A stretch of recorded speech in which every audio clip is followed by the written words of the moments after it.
Fala pessoal, tudo bem com vocês? Estamos com mais um conteúdo, mais uma notícia para vocês. Então mete o dedo no like aí e não se esqueçam de se inscrever, pessoal. Hoje estamos aqui com o canal do Chiquini, pessoal. Todos os créditos do Chiquini aí, advogado Chiquini.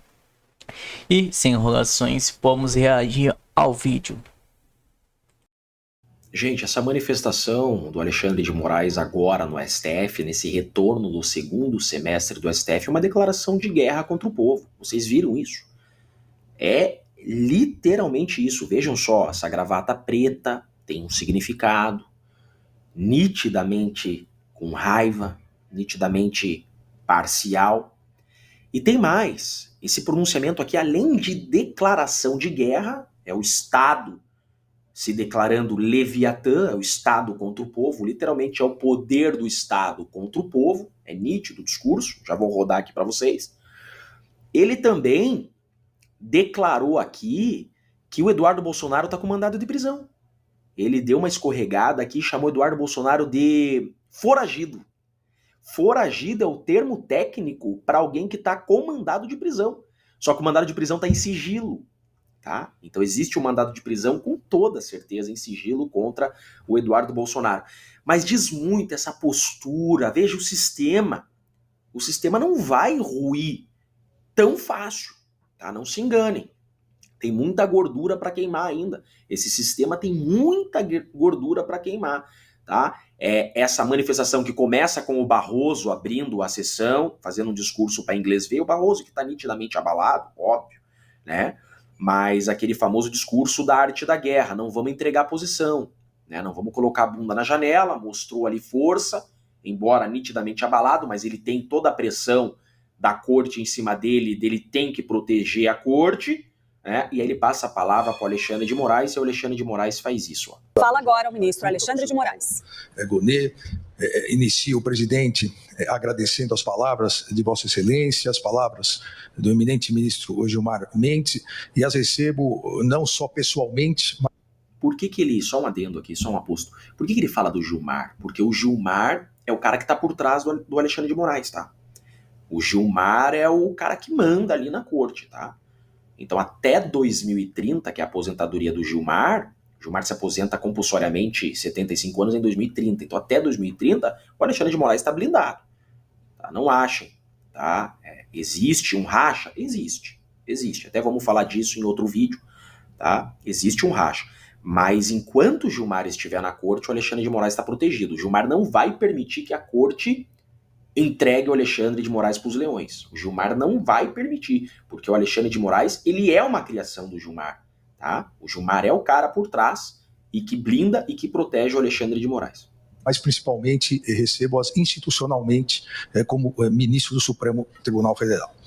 Presidente, temos visto recentemente as ações de diversos brasileiros que estão sendo ou processados pela Procuradoria-Geral da República ou investigados... Nós contra eles, olha o discurso. ...pela Polícia Federal, estamos verificando diversas condutas dolosas e conscientes de uma verdadeira organização criminosa que, de forma jamais anteriormente vista em nosso país... Não está preocupado com narcoterrorista, com narcotraficante, com corruptos, não. Está preocupado com o povo que luta por liberdade e que fiscaliza a corte. Age de maneira covarde e traiçoeira. Covarde? Covarde? Tem mais de 1000 condenados como golpista porque se manifestaram com camisa verde e amarela desarmados. Estão presos apenas que traficantes nunca tomaram no Brasil, que homicidas nunca tomaram. E covarde ao povo? Com a finalidade de tentar submeter o funcionamento deste Supremo Tribunal Federal ao crivo de um Estado estrangeiro. Tribunal que nem deveria estar conduzindo esse processo. Vamos lembrar que não tem ninguém com prerrogativa de foro. Esse processo, que nem deveria existir, porque esses fatos sequer são criminosos, se existisse, deveria estar em primeiro grau. Vamos só lembrar disso, tá? Age, repito, de maneira covarde e traiçoeira. Covarde porque esses brasileiros pseudo-patriotas encontram-se foragidos e escondidos fora do território nacional. Foragidos. Tem mandado de prisão pro Eduardo. Tem mandado de prisão pro Eduardo com toda certeza. Aqui ele escorregou.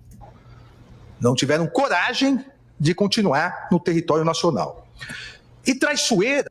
Coragem. Ó, falando em coragem, todo o poderio por trás, quantos seguranças, toda a polícia por trás, quer falar em coragem. Essas condutas, porque atuam por meio de atos hostis, mentirosos. Que tal? Mentirosos, né? Felipe Martins viajou? Felipe Martins ficou 6 meses preso por uma viagem que não fez, por um documento falso que a Polícia Federal trouxe ao processo para prorrogar sua prisão de forma ilegal.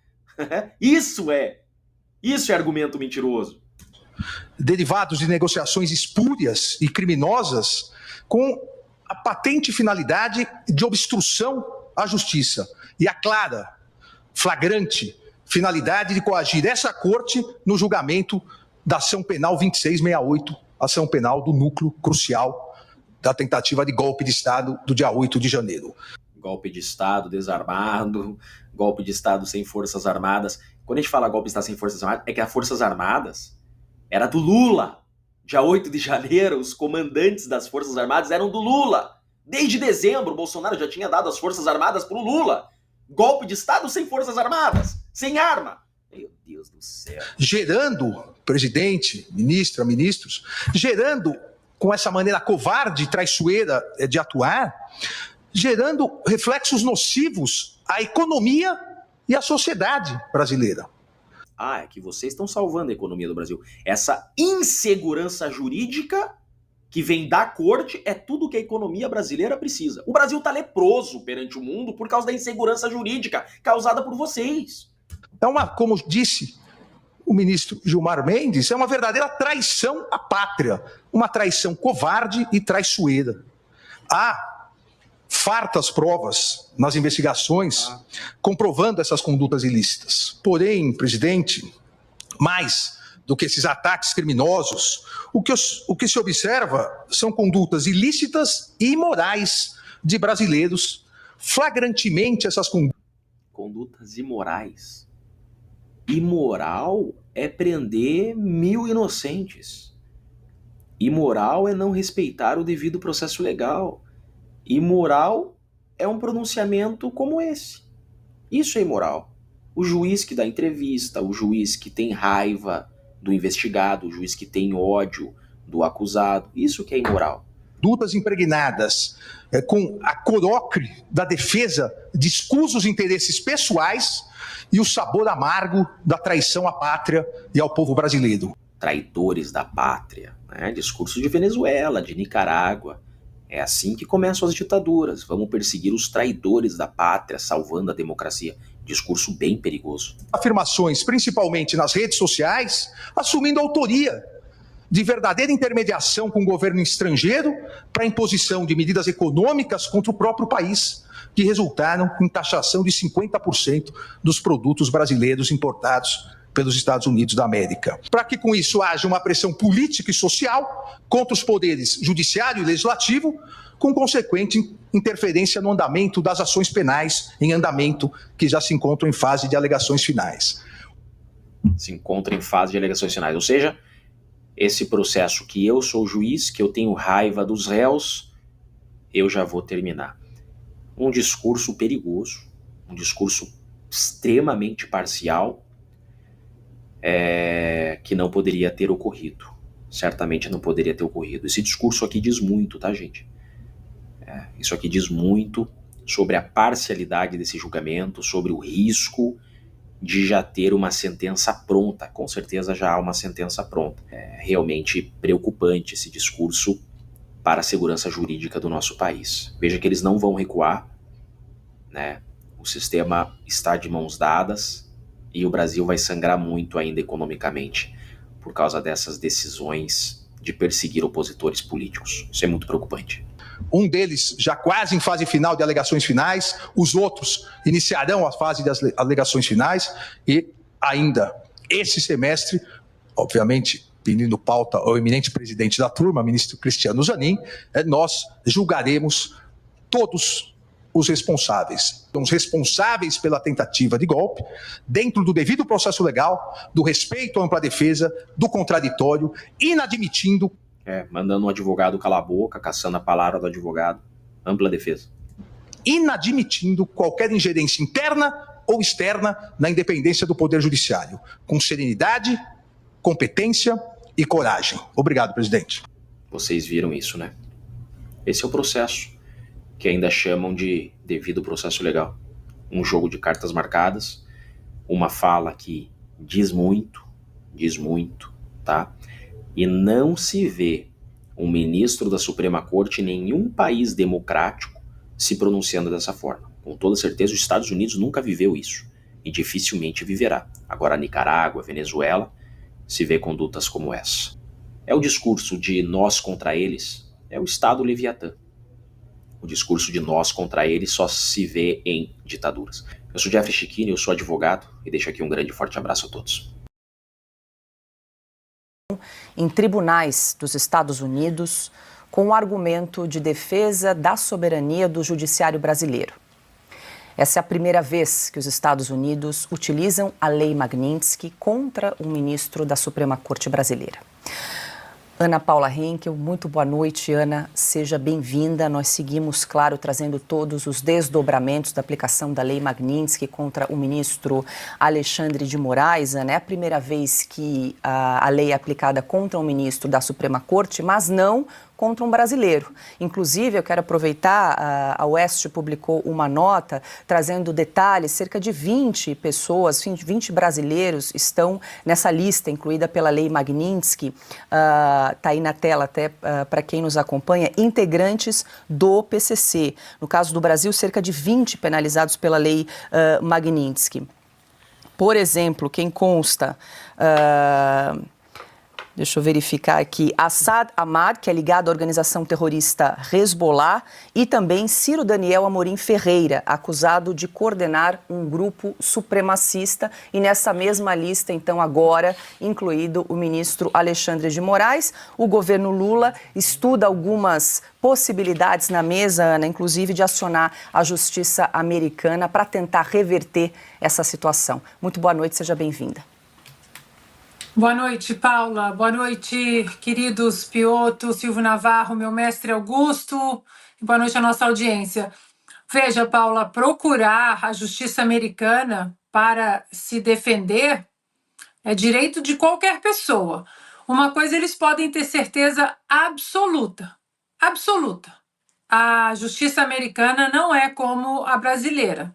Não responde a canetadas, não responde a abuso de autoridades, vai seguir o processo, as pessoas vão analisar o que a defesa vai apresentar e a situação vai correr normalmente.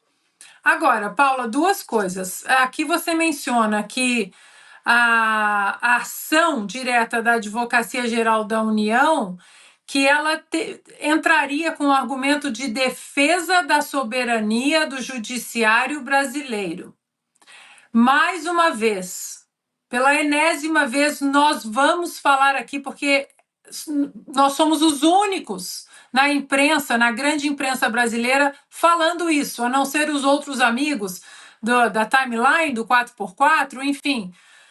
Não estamos diante de um ataque à soberania do Brasil ou ataque à soberania do judiciário brasileiro.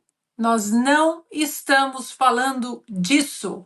O que foi aplicado foi uma lei, foram sanções específicas a violadores dos direitos humanos no mundo.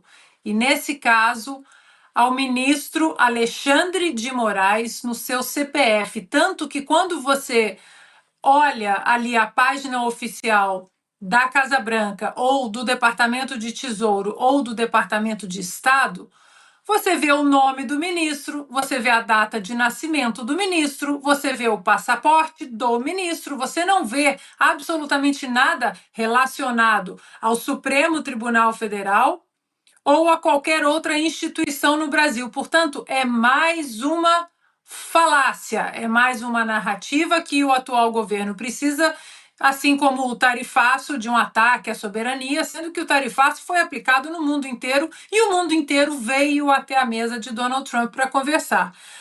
Agora, Paula, quem vai pagar essa conta? Quem vai pagar essa defesa do CPF do ministro Alexandre de Moraes? A pergunta é retórica, nós já sabemos a resposta. Agora, eu repito o que eu disse ontem na nossa cobertura especial.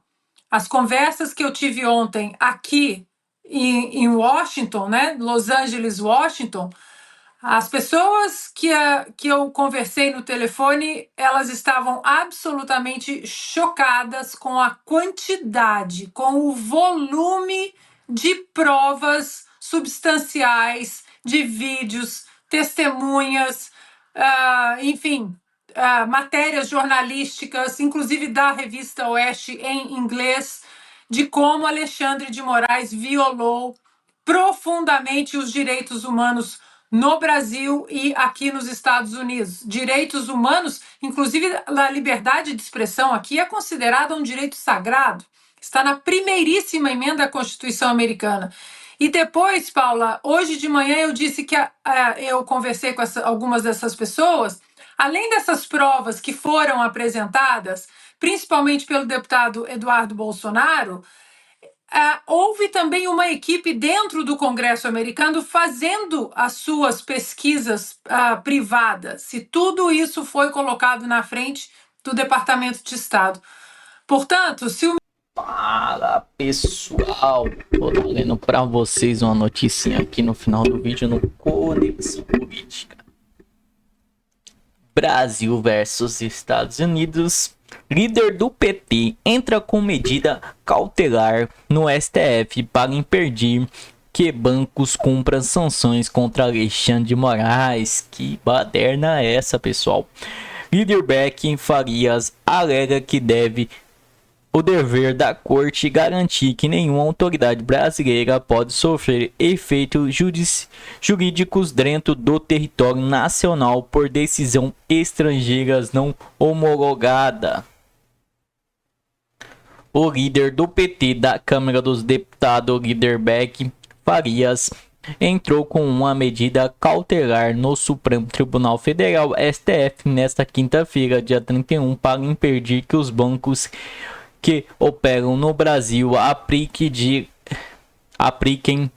direta ou indiretamente as sanções financeiras impostas pelo governo dos Estados Unidos ao Ministério Alexandre de Moraes.